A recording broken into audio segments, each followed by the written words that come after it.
Il est précisément 20 h. Bonsoir à tous. Bonsoir Mathieu Boccoté. Bonsoir. À vos côtés ce soir, Arthur de Vatrigan, directeur de la rédaction de L'Incorrect. Et face à vous, Patrick Buisson. Bonsoir Monsieur Buisson, soyez le bienvenu sur ce plateau. Bonsoir. Mathieu, pourquoi avoir décidé d'inviter ce soir Patrick Buisson ?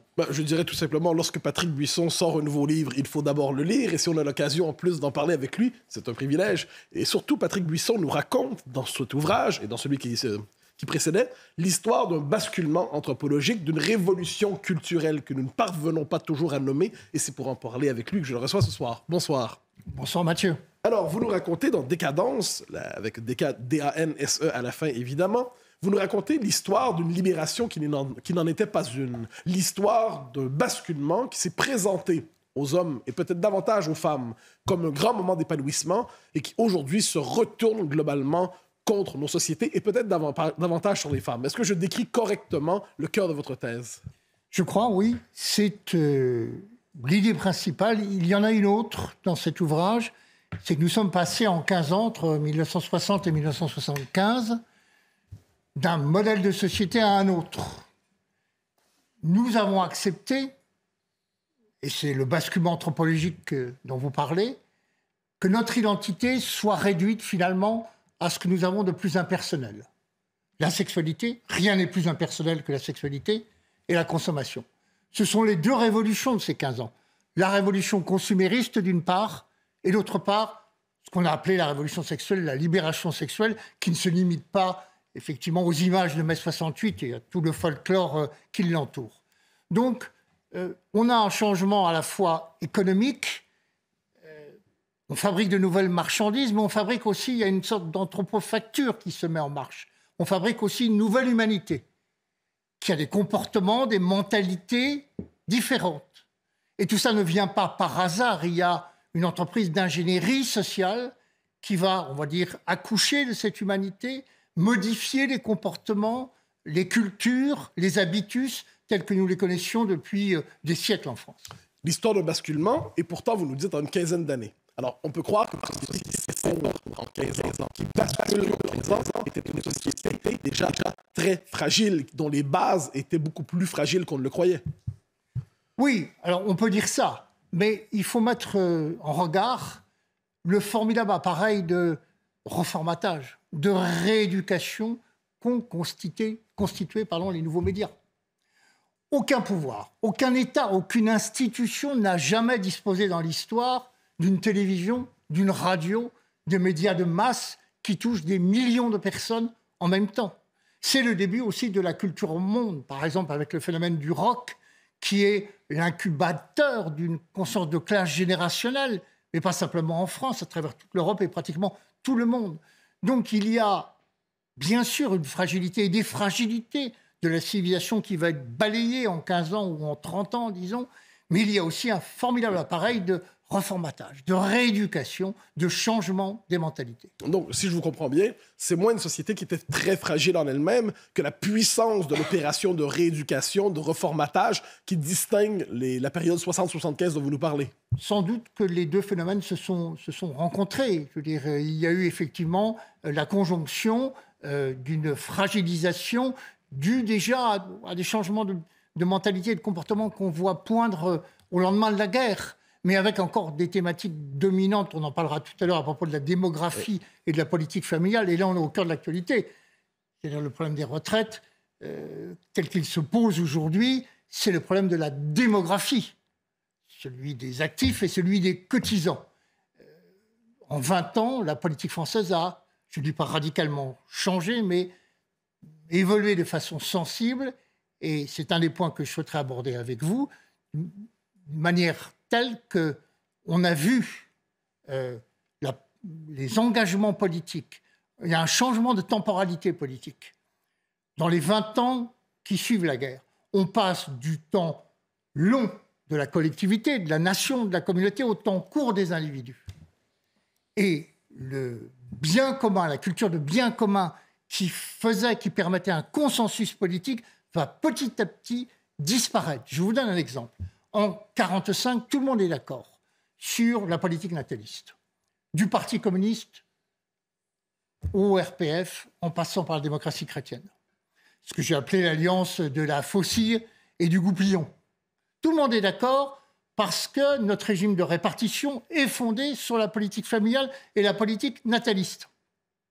Il n'y a pas une divergence entre les politiques. À mesure que l'on avance dans les années 60, la temporalité du temps court commence à l'emporter. La politique familiale, c'est un investissement sur le long terme. Le retour sur investissement du capital humain, c'est 20 ans. Alors que les politiques sont soucieux de rentabilité immédiate, de productivité électorale. Ça ne paye pas. C'est le moment où on commence à piocher dans les caisses excédentaires de l'allocation familiale pour combler les excédents, les déficits, des caisses chômage, sécurité sociale, maladie et retraite. Et donc là, il y a un basculement parce que l'intérêt des politiques qui sont au pouvoir, ou la vision des politiques n'est plus la même. Elle a changé. Alors, je l'évoquais, c'est l'histoire de l'apparition d'un nouvel homme, en fait. L'homme européen, l'homme français tel qu'on le connaissait n'est plus le même. Un nouvel homme apparaît. Mais ce nouvel homme est surtout une nouvelle femme, à certains égards. Et vous nous racontez l'histoire, en fait, de l'émancipation, de la libération sexuelle. Et vous nous racontez surtout l'histoire d'une libération sexuelle qui se retourne contre les femmes. De quelle manière ce mouvement s'est-il retourné contre les femmes, selon vous? Alors, là, c'est un débat. D'abord, il faut comprendre que cette évolution des politiques que je décrivais correspond à un certain nombre de décisions.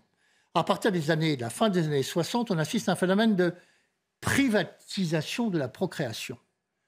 L'idée que la démographie est un enjeu politique commence à disparaître et en surplomb apparaît finalement la philosophie de l'épanouissement individuel, c'est-à-dire l'individualisation de la société. Ça devient dominant à partir de ce moment-là. Et on assiste d'ailleurs à un phénomène très curieux, c'est qu'il y a à la fois médicalisation des naissances. Avant, l'accouchement se faisait à domicile. Désormais, il se fera à l'hôpital. Donc, l'État contrôle de plus en plus l'acte, mais en proportion qui se désintéresse de l'enjeu. Car l'enjeu, c'est la natalité, comme facteur de croissance économique ou comme option politique. Et surtout, effectivement, comme substrat de l'ensemble de notre système économique et du régime des retraites. Privatisation de la procréation, cela renvoie à un phénomène plus général qui est ce que j'ai appelé l'appropriation du droit par le moi. Jusqu'à présent, l'usage qu'on faisait du droit, c'était pour défendre la société contre les empiétements de l'individu. Et à partir de la fin des années 60-70, c'est tout le contraire. Le droit sert à défendre les individus contre la société. On accorde de nouveaux droits aux individus. C'est le début, en fait, de ce qu'on a appelé l'état de droit. Donc là, il y a un changement de mentalité radicale. Et c'est dans ce contexte-là que les grandes options politiques vont être prises avec des conséquences sociétales que vous évoquez. Qu'est-ce que c'est que ces options? Là, je vais peut-être blasphémer le nouveau sacré, donc je vous prie de m'en excuser par avance. Ce sont les lois Neuwirth sur la contraception et la loi de Simone Veil également sur la contraception. En fait, il y en a deux, celle de 67 et celle de 74. Puis la loi Veil. Les deux premières lois sur la contraception, elles se donnent pour objectif d'imposer la contraception comme un remède à l'avortement. Or, en fait, elles vont échouer, dans la mesure où elles n'en seront pas le remède, mais l'avant-propos. Elles ne feront pas reculer l'avortement. La loi Veil de 1974, qui libéralise l'IVG, elle a pour objectif de contenir les avortements. Et c'est dit dans son article 2, l'avortement est considéré comme un ultime recours pour les situations de détresse. Elle va aussi, d'une certaine manière, échouer, puisque l'avortement va devenir un avortement de convenance, si vous voulez. Donc, ces lois qui étaient conçues avec des objectifs politiques n'atteignent pas ces objectifs. On a en fait des lois qui ont échoué, il y a un fiasco politique, mais qui sont louangées à proportion finalement de leur échec, dans la mesure où ces objectifs n'ont pas été atteints. Alors la question que vous posez, c'est quel en a été le bénéfice pour les femmes? On a pu penser qu'elles étaient gagnantes, elles avaient une nouvelle liberté avec les techniques modernes de la contraception, que sont la pilule ou le stérilet. Alors, nouvelle liberté, oui, elles en usaient auparavant. On n'a pas attendu les années 70 pour découvrir la contraception en France. Au XIXe siècle, nous étions un pays dont le taux de démographie était le plus bas, le taux de fécondité, et de natalité était le plus bas d'Europe. Donc, cette liberté est nouvelle dans la mesure où la contraception passe des armes conventionnelles, le coït interrompu, l'étreinte réservée, au missile balistique, c'est-à-dire la pilule ou le stérilet. Donc, liberté nouvelle, oui, mais à quel prix? Libération, mais à quel prix? C'est la question qu'il faut se poser. Au fond, quand on regarde les résultats, c'est le programme de la phallocratie. Oui, vous nous dites que finalement, c'est ce qu'on présente comme une très grande victoire pour les femmes, est en fait une victoire pour l'homme qui dispose désormais d'un... Ben voilà, d'abord c'est une assemblée d'hommes qui vote ces lois. C'est la perspective de l'adultère sans risque. On éloigne la perspective d'une paternité menaçante et d'une fidélité encombrante avec la pilule. C'est formidable. Quel était le programme de la phallocratie? Pas d'enfants, pas de mariage. L'accouplement sans la mise en couple. La consommation d'un maximum de corps féminin sans avoir en assuré l'entretien sentimental et l'entretien financier. On assiste à quoi? À une espèce d'exploitation sexuelle massive des femmes, dans la mesure où la pilule donne un libre accès au corps féminin sans contrepartie. C'est-à-dire qu'il y a à la fois augmentation de l'offre sur le marché sexuel et diminution du coût social de la relation.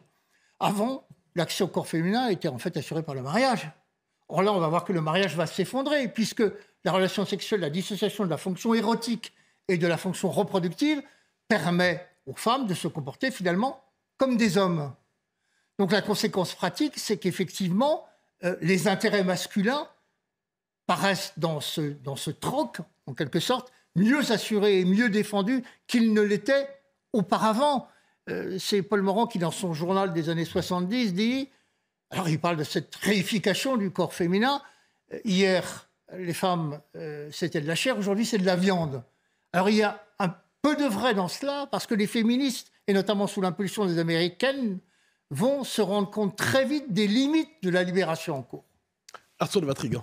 Alors justement, sur la loi Veil, vous rappelez à ceux qui n'étaient pas nés et à ceux qui l'ont oublié, volontairement ou volontairement, la teneur des débats, notamment de personnalités comme Alfred Sauvy ou comme Michel Debré. Et là, vous parliez des conséquences sur la femme, mais vous rappelez les conséquences aussi à long terme, sur le temps long, pour la France. Est-ce que vous pourriez justement nous rappeler aux téléspectateurs ce dont il était question à ce moment-là? Alors, ce qui m'a frappé dans le débat sur la loi Veil, régularisons l'interruption volontaire de grossesse, l'avortement, c'est le type d'argument qui lui était opposé. Alors, on l'a oublié, mais il faut regarder les débats. Nous sommes...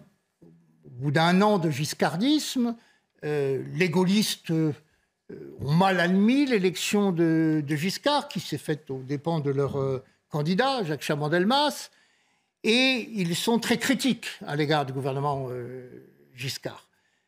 Simone Veil présente sa loi, sachant qu'elle va se heurter à une opposition très forte, et pour tenter de désarmer l'opposition interne à la majorité, elle dit « cette loi s'accompagnera, il y aura des mesures d'accompagnement d'une grande politique familiale, qu'elle annonce à ce moment-là, et qui ne sera jamais amorcée, jamais mis en œuvre. » Les gaullistes, je pense évidemment à Michel Debré, lui opposent un certain nombre d'arguments, et ce qui est frappant, c'est que le concept de grand remplacement n'est pas encore inventé, mais il est dans tous les esprits.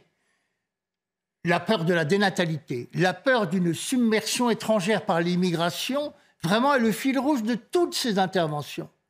Michel Debré dit « Attention, cette loi est une erreur historique, car nous allons accepter de diminuer, de vieillir au moment où des peuples jeunes croissent à nos portes, notamment en Méditerranée. » Il pense évidemment aux peuples maghrébins d'Afrique du Nord.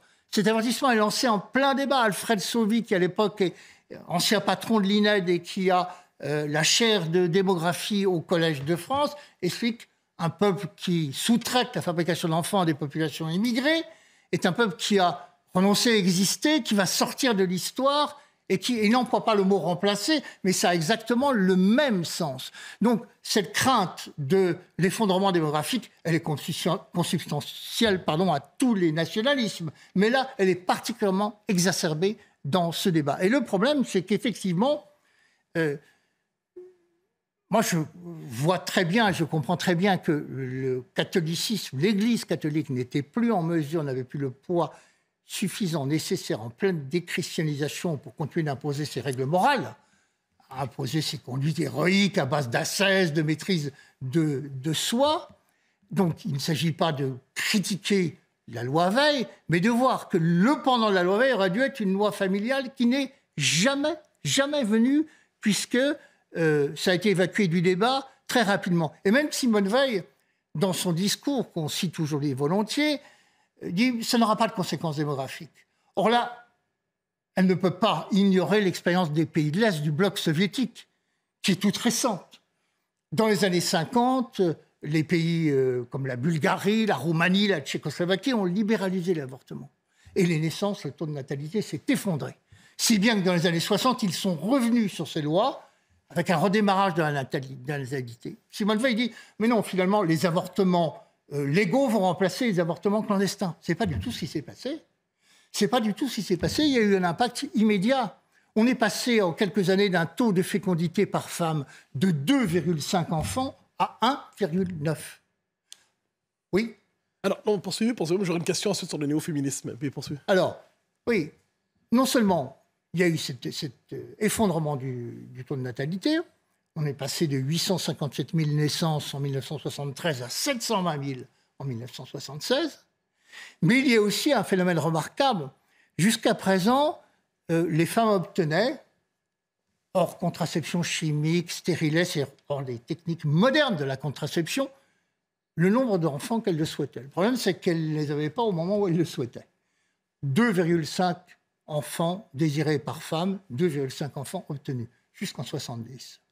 On pose la question en 75, le désir était toujours là, les femmes disaient on veut 3 enfants, 2 enfants, donc une moyenne de 2,5, les enfants obtenus, 1,9. Toutes les naissances non désirées ont été éradiquées par, je parlais tout à l'heure de missiles balistiques, c'est bien ça, hein, avec la pilule et le stérilet, en l'espace de 4 ou 5 ans. Donc on a eu un effet immédiat sur la démographie et donc sur les perspectives du financement des régimes de retraite auxquels nous sommes aujourd'hui confrontés. Alors, vous évoquiez les conséquences, appelons ça, de ce basculement d'un monde où l'homme s'empare de la révolution, de l'émancipation sexuelle et crée un ordre à son avantage et les femmes en paient le prix.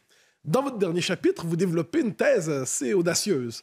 Vous nous dites que finalement, le néo-féminisme dont on parle beaucoup aujourd'hui, que ce soit le mouvement MeToo, que ce soit les différents balance ton port et tout ça, vous nous dites finalement, derrière cela, et probablement les excès qu'on peut y retrouver, il y a un désir néanmoins de se délivrer de la tutelle mâle, de se délivrer de la souveraineté du mâle et de reconstituer quelque chose comme une appropriation féminine de la sexualité, quitte finalement à le faire à travers des moyens qui sont peut-être exagérés. Est-ce que je décris bien encore une fois votre thèse? Oui, alors il faut bien voir, parce que les choses sont toujours un peu compliquées, la manière dont a été reçue cette libération sexuelle par la première génération des féministes. Elles ont milité pour la contraception, l'avortement libre et gratuit. C'est le slogan du MLF, celui qu'on trouve à la une de leur journal de Torchon Brûle. C'est leur objectif. Mais en même temps, avec un doute chevillé au cœur, si j'ose dire, et une question lancinante qu'elles ne vont cesser de se poser. Mais est-ce qu'on n'est pas en train d'être, pour reprendre l'expression célèbre de Simone de Beauvoir, d'être floué, finalement? Est-ce que finalement, cette nouvelle donne, cette sorte de droit de cuissage permanent, d'accès libre et gratuit au corps des femmes, ne va pas accentuer la domination masculine et nous imposer les impératifs sexuels mâles de manière encore plus prégnante que nous les subissions jusque-là? Ce sont 2 féministes québécoises qui viennent au colloque du planning familial lancer cet avertissement. Attention, nouvel esclavage en vue. Voilà ce qui se profile. Alors, toutes les féministes ne sont pas sur cette ligne-là, mais beaucoup émettent d'ores et déjà des réserves. Leur combat, c'est quoi? Et c'est important pour comprendre ce qui va se passer par la suite, faire en sorte que l'emprise de l'État, j'en parlais tout à l'heure, hein, c'est un enjeu politique, la démographie, donc l'État avait son mot à dire. L'emprise de l'État sur la sphère privée se relâche. Mon corps m'appartient. C'est ça la grande revendication du féminisme dans les années 60. L'État n'a pas à s'en mêler. Je vous parlais de privatisation, de la procréation. toute la dimension, toute l'appropriation sociale de la sexualité disparaît. Ça ne regarde que le couple.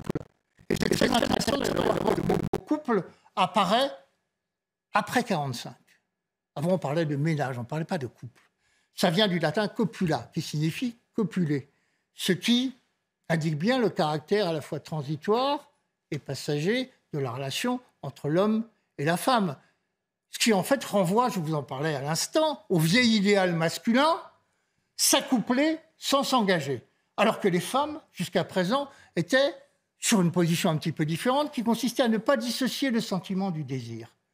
Alors que le comportement masculin aboutissait à une dissociation du désir et du sentiment, les femmes n'ont été attachées à cela. Mais je vous pose la question à nouveau. Est-ce qu'aujourd'hui, dans tous les mouvements que j'ai évoqués, que vous évoquez aussi, Balance ton port, tout ça, est-ce que finalement, au-delà du néo-féminisme, c'est pas simplement, si je comprends bien, une reconquête du féminin sur les résultats des 40 ou 50 dernières années?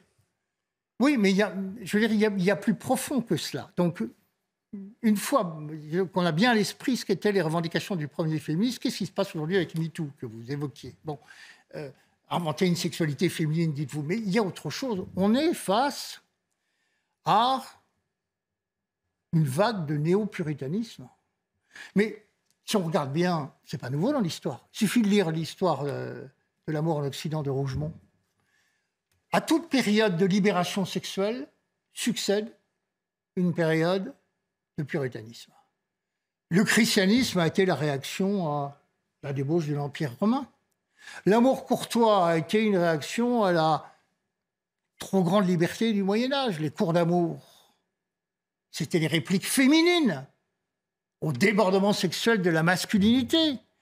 Le mouvement des précieuses a été une réplique féminine aux débauches de la cour, sous Henri IV par exemple.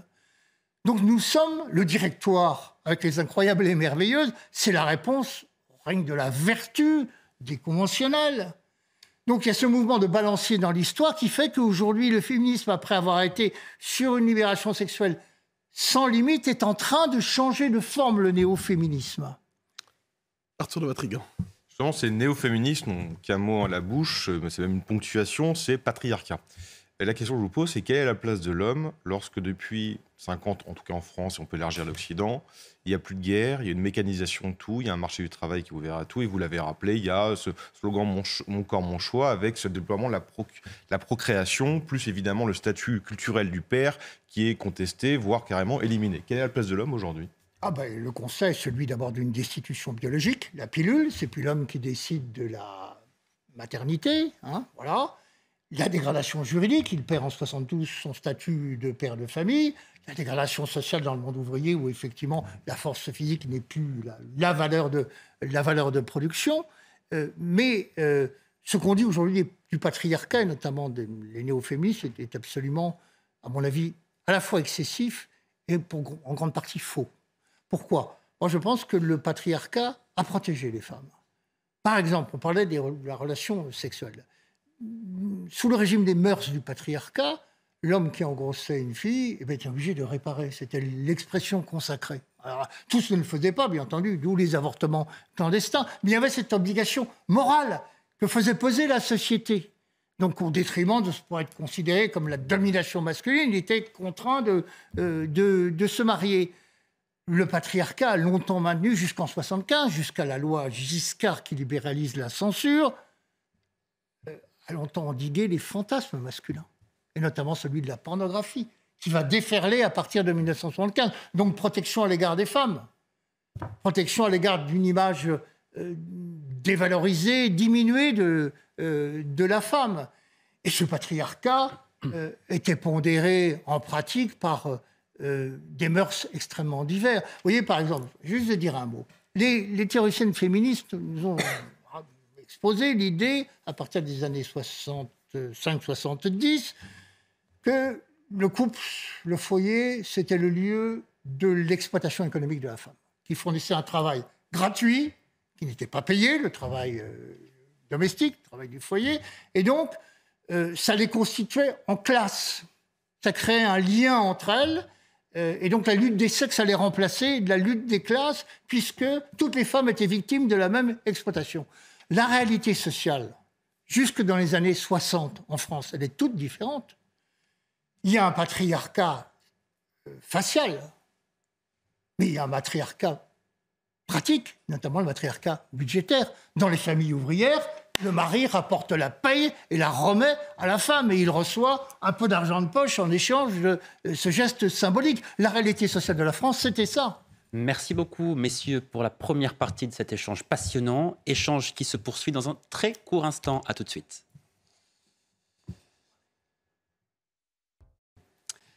Il est 20h30. Bonsoir à tous. Patrick Buisson face à Mathieu Bock-Côté, juste après le rappel des titres. Bonsoir Isabelle Piboulot. Les 4 syndicats représentatifs de la SNCF appellent à une journée d'expression de la colère cheminote jeudi prochain. Une étape de préparation aux manifestations du 1er mai, peu après la promulgation de la réforme des retraites. Nous ne passerons pas à autre chose tant que cette loi n'est pas abandonnée, affirment les syndicats. En Seine-Saint-Denis, un impressionnant incendie ravage l'école maternelle Jules Ferry de Montfermeil. Le feu s'est déclaré en fin d'après-midi dans l'établissement en construction. Entre 160 et 200 sapeurs-pompiers sont sur place, avenue Gabriel Péry. Il est demandé d'éviter le secteur et de ne pas encombrer les lignes d'urgence. Et puis l'Allemagne ferme ses 3 derniers réacteurs nucléaires. Ils seront déconnectés du réseau électrique peu avant minuit. Une sortie de l'énergie atomique qui reste controversée dans le contexte d'urgence climatique. Le gouvernement allemand avait accordé un sursis de quelques semaines. L'arrêt était initialement fixé au 31 décembre. Mathieu, place à votre échange, deuxième partie de cet échange avec Patrick Buisson. Alors, nous y revenons avec une formule que vous avez lancée et qui ne sera pas nécessairement consensuelle. Le patriarcat protégeait les femmes et j'en conclus, son effondrement handicape les femmes. Alors, essayons d'être dans la nuance et dans la modération. Simplement, le patriarcat est devenu un mot fétiche qu'agitent aujourd'hui les fétichistes pour tout expliquer d'une oppression qui serait l'équivalente. C'est comme le mot capitaliste dans les organisations extrême gauche dans les années 70. Voilà. C'est le sésame qui permet de tout comprendre. Hein. C'était la domination masculine. Précisément, je parlais des premières générations de féministes. Dès le départ, elles ont pointé le passif de cette libération. La réification chimique du corps, la dépendance de la femme, l'instrumentalisation techno-marchande à l'égard des laboratoires pharmaceutiques.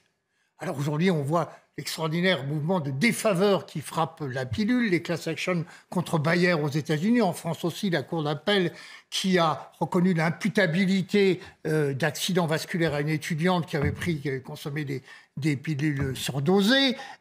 Tout ça fait débat déjà. Et les féministes se disent, en fait, on est en train de nous dénaturer en tant que femmes pour le plus grand profit de l'industrie chimique. Donc il n'y a pas... Et puis aussi, cette ruse de l'histoire qui fait qu'on leur présente la pilule comme instrument de libération à l'égard de la domination masculine, mais finalement, elles vont tomber sous une autre domination masculine, qui est celle du corps médical, qui devient le régulateur de leur vie endocrinienne, qui devient le maître horloger de cette vie. Alors, à l'époque, il y a très peu de femmes gynécologues. Donc, on passe d'une forme de patriarcat à une autre forme de domination, qui est celui du corps médical sur les femmes. Et c'est très intéressant, je sentais que vous cherchiez à me taquiner un peu, Mathieu, dans votre question, de voir comment le néo-féminisme occupe aujourd'hui des positions qui sont à front inversé de celles de la première génération des féministes. Il faut dire que, pour la plupart de nos néo-féministes, ce sont des cruches incultes, voilà, qui veulent nous imposer un nouvel ordre moral aussi étouffant et aussi insupportable que celui de l'ordre moral bourgeois au XIXe siècle, simplement avec les signes inversés. Mais puritanisme dans les deux cas, finalement. L'ordre moral bourgeois, c'est celui qui fait condamner Baudelaire pour les fleurs du mal. Chacun se souvient de cela. Alors, les néo-féministes, aujourd'hui, prennent le contre-pied de la première génération des féministes. Parce que les premières voulaient se délivrer la sphère privée de l'emprise de l'État. Elles ne font que réclamer que plus d'État à l'intérieur du couple, un juge et un flic au bord du lit, pratiquement. Donc elle constitue une sorte de police des mœurs, de brigade de la délation, de fliquette de la pensée, pour effectivement imposer une autre forme d'ordre moral. Si j'osais, je dirais que le néo-féminisme, c'est le monologue du vagin terroriste. Et c'est ce à quoi nous sommes arrivés, à contre-pied du mouvement de libération qu'avait lancé le MLF dans les années 60-70, puisqu'il s'agit de judiciariser l'intime, là où les premières féministes disaient « foutez-nous la paix ». Laissez notre corps tranquille, lâchez notre utérus, comme aurait dit aujourd'hui Sandrine Rousseau, avec toute l'élégance qui la caractérise. Arthur de Vatrigan. Alors justement, vous dites que l'histoire se répète et que finalement le puritanisme revient après une libération. Donc là, on entre dans une période puritaine. C'est quoi l'étape d'après ? L'étape d'après, logiquement, c'est une autre libération sexuelle. Je ne sais pas sur quelle base... Est-ce qu'on peut plus se libérer ? Elle pourra se... le problème de ces émancipations qui n'en sont pas, finalement, c'est qu'il y a un sentiment de... Je reprenais tout à l'heure le mot de Simone de Beauvoir. Finalement, on a été floué. On voit bien, d'ailleurs, le ressac a été assez rapide. Je le décrivais, y compris, par exemple, vis-à-vis de l'invasion de l'image pornographique dans les années 75. Les mouvements féministes se sont mis à découvrir avec horreur cette espèce de culte phallique sur l'écran, qui était d'ailleurs une forme de revanche des catégories populaires dont vous parliez tout à l'heure, qui se trouvaient déclassées socialement et qui retrouvaient à travers le cinéma porno la vieille affirmation d'un virilisme, d'une domination sur les femmes. C'est très intéressant de voir le succès des films pornographiques dans les milieux populaires. On a pu théoriser ça d'ailleurs en disant que l'État utilisait Giscard, on a toujours peur d'un retour de mai 68, la pornographie comme un sédatif des luttes sociales. Voilà. On a prêté à un ministre important, Poniatowski, pour ne pas le nommer, ce mot, pendant qu'il se branle, il nous fout la paix. Oui, mais ça fait quoi ce que pouvait dire Huxley, auquel vous faites référence d'ailleurs? C'est-à-dire, plus une société restreint les libertés politiques, plus elle restreint la vie publique, plus elle tend à maximiser l'espace de la liberté sexuelle. Exactement. Et c'est une thèse que vous reprenez à votre compte? Comment ? C'est une thèse que vous reprenez à votre compte? Oui, mais tout à fait. C'est exactement ce qui s'est passé. C'est-à-dire, le libéralisme avancé du Giscard, ça a effectivement consisté à lancer ces messages en direction des deux forces dynamiques sur le plan sociétal, qui étaient les femmes et les jeunes, en leur accordant des libertés nouvelles. L'avortement pour les femmes, le droit de vote pour les jeunes. Et en fait, les libertés politiques ont commencé de reculer ou de régresser à ce moment-là. Effectivement, il y a un phénomène de compensatoire qui se produit entre les deux. Je voudrais quand même ajouter, parce qu'on ne se méprenne pas, et surtout qu'on ne présente pas mon propos comme un propos misogyne. Dans l'histoire, il faut quand même redire les choses un jour comme elles se sont passées, et les dire franchement. La gauche a des états de service sur la misogynie, absolument extraordinaires. Il ne faut pas oublier que la Révolution française a été faite, on n'en parle jamais, contre le pouvoir des femmes, le pouvoir politique des femmes, dans les salons philosophiques, à la cour. La Révolution française a été une réaction viriliste pour remettre les femmes à leur place. Un conventionnel qui s'appelait Amar a pu dire « les femmes, c'est le chaos et l'erreur ». Et que font d'ailleurs les conventionnels pendant la Terreur? En 93, ils envoient les femmes à la guillotine. Marie-Antoinette, Madame Roland, Charlotte Corday, Olympe de Gouges, féministe mais aussi royaliste. Et il y a cette réaction qui est de violence inouïe et qui va faire que pendant plus d'un siècle et demi, au nom de l'héritage de la Révolution française, la gauche va traîner les femmes dans la boue en les considérant comme des moins que rien. C'est ce qu'on a pu appeler la République des Jules. Le premier étant Jules Michelet, qui considère les femmes comme le parti prêtre, le parti de la contre-révolution qui est sous l'influence de l'Église, les dépositaires de l'obscurantisme. Cette tradition, elle fait partie de notre vie politique et sociétale. Si bien d'ailleurs que la France, la République française, a attendu 1945 pour donner le droit de vote aux femmes, alors que toutes les monarchies européennes l'avaient fait depuis belle lurette. Donc moi, je n'entends pas qu'on me fasse ce procès en misogynie. La réalité, effectivement, qu'est-ce qui s'est passé autour de ces lois? C'est évidemment la gauche a cherché, et réussi d'ailleurs, à soustraire la population féminine à l'influence de l'Église qui avait été prédominante pendant des siècles sur les esprits féminins. Là aussi, c'est une révolution, je veux dire, à bas bruit qui s'est produite, mais on voyait bien les enjeux idéologiques et politiques que cachaient ces débats de société. Alors, vous nous racontez l'histoire d'une décomposition, l'histoire d'un basculement, l'histoire d'une société qui passe d'un modèle à un autre, mais dans une telle révolution, il y a toujours d'une manière ou de l'autre des convulsions. Dans une telle révolution, il y a une partie de la société qui se braque contre le nouveau modèle qui s'installe. Est-ce qu'il serait possible aussi d'écrire une histoire de ces résistances à la société que vous avez, qui se mettait en place et que vous racontez? Est-ce que les populismes aujourd'hui, par exemple, ou l'histoire des mouvements conservateurs peuvent être pensés comme des réactions à l'histoire que vous nous racontez? Bien, la question que vous posez, plutôt que d'évoquer le populisme, je parlerai de résistance populaire. Cette résistance populaire, elle se manifeste très tôt. Elle se manifeste à l'égard de la pilule. En 1966, l'IFOP fait une enquête, 78% des femmes disent jamais, on ne veut pas se faire dénaturer par la pilule. Non, on ne veut pas, on n'en veut pas. Et ce taux augmente encore dans les catégories populaires. Il y a une très grande méfiance. Je veux dire, le conservatoire des mœurs dans ces régimes, ce sont les catégories populaires. On ne divorce pas. L'avortement, contrairement à ce que la Vulgate compassionnelle va raconter, est plutôt plus rare que dans les milieux bourgeois. Jeannette Vermersch, la compagne de Maurice Thorez, le secrétaire général du Parti communiste dans les années 50, disait l'avortement, c'est un vice bourgeois. Elle décrivait une réalité sociologique.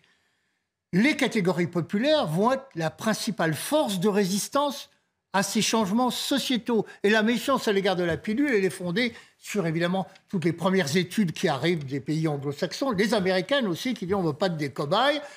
Vous avez homologué ce médicament qui comporte des risques cancérigènes qui sont aujourd'hui listés par les filiales de l'OMS, de thromboses, accidents circulatoires. Il y a une méfiance qui va durer, disons, 15 ans pour que la pilule s'installe, alors que les décrets d'application entrent en fonction en 1974. Il faut attendre les années 80-85, 10 ans, quoi, 15 ans. Voilà. Résistance populaire qui ne veut pas être sous cette espèce de conditionnement chimique que représente la pilule. D'ailleurs, c'est très intéressant dans l'histoire des idées, parce qu'on se souvient que, ce qui représente à gauche, l'idée du contrat social avec Rousseau, remettait en cause l'état de nature, ou plutôt, non pas le remettait en cause, mais le mettait en avant face aux traditions et à l'esprit du catholicisme. Dans les années 60, là aussi, combat à front renversé, ce sont les défenseurs de la tradition qui se mettent à défendre la nature. C'est-à-dire qui refusent l'intrusion chimique dans le corps féminin.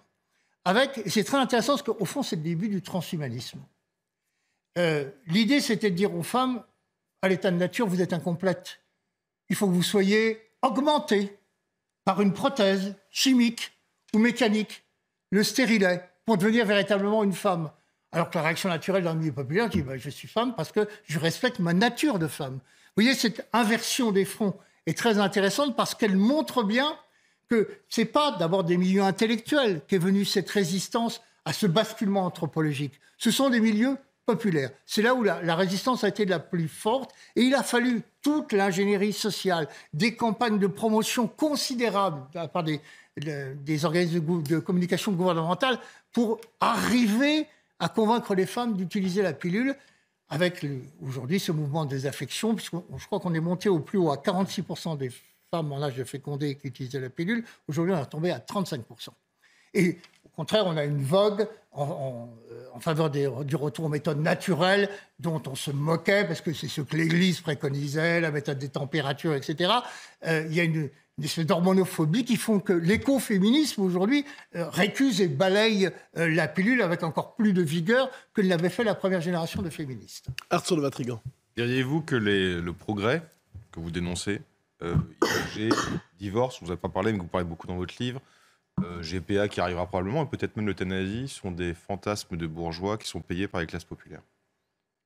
Alors, pour le divorce, d'abord, on a le recul pour en juger. Et c'est pas moi qui le dis, c'est une sociologue, Irène Théry, qui a consacré des études importantes, mais dans un contexte très particulier. Le divorce par consentement mutuel est voté en 1975, encore un cadeau de Giscard à ses clientèles électorales préférées. Il est voté en 1975, sans qu'on se préoccupe Jusqu'à présent, le divorce est un luxe bourgeois. La loi Vidal-Naquet faisait que c'est très compliqué, ça coûtait très cher de divorcer, et le taux de divorcialité était très faible dans les milieux populaires. Sans qu'on se préoccupe des conséquences que va avoir cette loi, c'est-à-dire de la massification du divorce. Et la première conséquence, c'est que ça a été le premier facteur de paupérisation des femmes en France. On ne le dit jamais. L'apparition des familles monoparentales, il faut attendre 1976 pour que le gouvernement Chirac fasse voter l'allocation de parents isolés, qui est une forme d'aide à la famille monoparentale, qui est en parenthèse une invention de la sociologie américaine. Ça n'existe pas, les familles monoparentales. Vous voyez, la subversion du langage, la bataille sémantique et culturelle dont vous parlez si brillamment, cher Mathieu Bock-Côté, elle se perd là. Un enfant a toujours 2 parents. Alors c'est pas parce qu'ils vivent séparés que c'est une famille monoparentale. Vous voyez, l'abus de langage, c'est l'élimination déjà de la figure du père, rien qu'avec cette classification sémantique. Conséquence pratique, c'est le premier facteur de paupérisation. Dans les milieux ouvriers, la femme qui a souvent, à l'époque encore assez peu de crèches et assez peu de soutien pour s'organiser, est obligée de travailler pour compenser des conséquences financières beaucoup plus lourdes, évidemment, pour un ménage ouvrier que pour un ménage bourgeois, où le fait d'avoir 2 appartements ne pose pas de problème. La séparation est mieux supportée. Alors, je m'en voudrais de ne pas vous conduire aux conséquences politiques, si je peux me permettre, de l'histoire que vous nous racontez. Est-ce que vous voyez dans le monde occidental aujourd'hui, non pas vous parliez par exemple de réactions, on pourrait dire, culturelles, la méfiance envers la pilule, l'hormonophobie et ainsi de suite, mais sur le plan politique, est-ce que vous voyez l'amorce d'une volonté de reconstruire ou de déconstruire l'ordre dont vous faites l'histoire, ou de construire un ordre qui serait plus en conformité avec ce qu'a été longtemps le monde occidental? Toute restauration est difficile ou impossible. Simplement, je mentionnais les prémices en ce qui concerne la contraception, la volonté de recourir à des méthodes naturelles au détriment de ce qui a été fait entre 1960 et 1970, et qui est apparu comme une grande conquête des luttes féminines. Aujourd'hui, cette conquête, les femmes elles-mêmes ont pris une distance vis-à-vis de celle-là. Pour le reste, le problème, effectivement, est lié... Pierre Chaunu, qui était le spécialiste de l'histoire sérielle après Braudel, a mis en relation le krach de la foi, la déchristianisation, et le collapsus démographique. Il dit qu'il y a un lien, il y a une corrélation qu'il trouve dans toutes les études mécaniques. Quand on cesse de croire en Dieu, dans une surdurée, dans un au-delà, le souci de reprogrammer la vie est moins vif, est moins présent. Ce qui explique d'ailleurs que la crise de la reproduction de la vie, l'effondrement de la natalité en Occident, se soit accompagné d'une crise de reproduction des systèmes qui donnaient un sens à la vie. C'est l'effondrement des grands messianismes. Le catholicisme d'abord, mais aussi le marxisme. Donc quand vous ne croyez plus à une surdurée, l'investissement sur l'avenir, sur le capital humain, sur l'enfant, c'est-à-dire quelque chose qui transcende votre propre destinée individuelle, devient moins naturel, moins spontané. Et effectivement, il compare 2 courbes. La croyance en une vie après la mort, c'est-à-dire en fait la croyance dans un dogme chrétien, et celui de la démographie. Et il montre que les 2 suivent la même courbe descendante. C'est-à-dire la descente de la foi, de la croyance, d'abord par l'escalier de service, puis par la fenêtre, entraîne celle de la reproduction de la vie, c'est-à-dire de la natalité. Donc, vous posez le problème, en fait, du retour d'une forme de sacré ou de croyance. Alors, je poserai la question autrement. Vous parlez d'un retour du sacré, je reprends votre formule. Tout récemment, on l'a vu, la volonté d'inscrire l'IVG dans la Constitution à la manière d'un droit fondamental. Est-ce qu'on ne peut pas dire qu'il y a une forme de sacré qui se joue ici, c'est-à-dire la révolution des 50 dernières années trouve son point culminant dans la volonté de sacraliser l'IVG à la manière de la liberté qui ne doit pas céder, qui ne doit pas tomber. Donc il y aurait une forme d'écart dans votre propos, une société qui est consciente de ses contradictions, mais qui cherche néanmoins à consacrer dans le droit, dans la Constitution, probablement la valeur, le droit symbolique qui incarne la révolution dont vous avez parlé. Votre question est particulièrement pertinente, mais j'y ai déjà en partie répondu. Vous avez parlé de sacré. C'est un nouveau sacré. Et là aussi, c'est une défaite, une débâcle idéologique de la gauche. Qu'est-ce que c'était que l'esprit des Lumières au nom duquel, par exemple, le christianisme a été contesté, c'était le couronnement de l'esprit critique. Or, j'ai dit tout à l'heure, je vais blasphémer en disant que les lois Neuwirth et les lois Veil sont des fiascos au regard des objectifs qui étaient les leurs. Échec. Bon. Eh bien, quand je dis blasphémer, ça veut dire que je touche à quelque chose qu'on ne peut plus critiquer. Et vous le savez bien, dans l'espace médiatique, ce sujet est absolument tabou.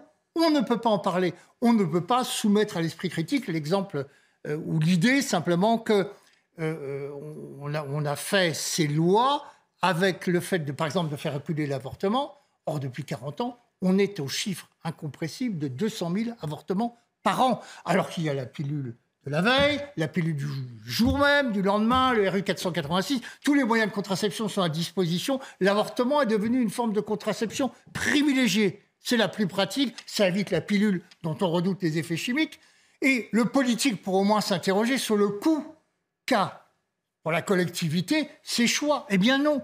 Toute discussion et tout débat est interdit. On va sacraliser, on doit s'agenouiller.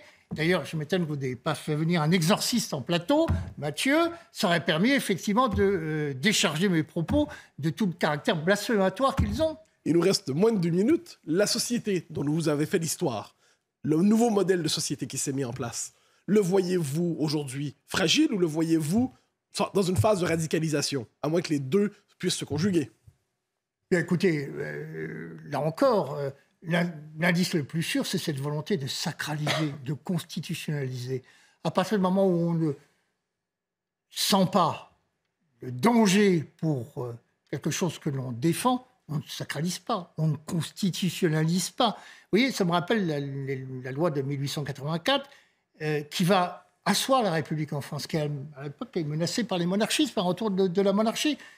Cette menace est tellement présente qu'ils éprouvent le besoin d'inscrire dans la Constitution le fait qu'on ne peut pas changer la forme républicaine de nos institutions. On ressent le péril et la menace. Et le fait, alors, il y a eu ce qui s'est passé aux États-Unis qui a été le prétexte pour lancer cette campagne, mais on voit bien que on veut consacrer cette avancée idéologique, c'est parce qu'on sent qu'à un moment ou à un autre, elle peut être remise en cause. Sous quelle forme, comment, je n'en sais rien. Alors, il nous reste 30 secondes. Devant le monde qui se présente à nous, vous nous dites que nous sommes au passage d'une époque à une autre. Nous ne savons pas à quoi ressemblera l'avenir, mais le passé peut être une ressource. La passé est une forme de source de sens pour la reconstruction. En quelques secondes sur ce dernier thème. Oui, ressources de sens, ressources d'énergie. La tradition, c'est pas ce qui est derrière nous, c'est ce qui est en nous. Ce qui nous éclaire, c'est l'expérience, ce sont les préjugés au sens noble du terme. Le préjugé, c'est ce qui a été jugé avant nous par toute l'humanité. On peut peut-être en tenir compte. C'est un avis qui vaut bien d'autres, par exemple des journalistes de plateaux de télévision. Merci infiniment. Merci beaucoup, messieurs, d'avoir été en direct avec nous pour cet échange évidemment très passionnant. Merci beaucoup, Mathieu Bock-Côté, Arthur de Vatrigan. Merci beaucoup, Patrick Buisson, d'avoir accepté de venir 1 heure ce soir en direct sur le plateau de CNews. Merci à vous, évidemment, de nous avoir suivis. Dans un instant, vous avez rendez-vous avec Face à Rio Folle. Et puis, vous retrouverez évidemment à 22h Frédéric Tadei. Très belle soirée à tous.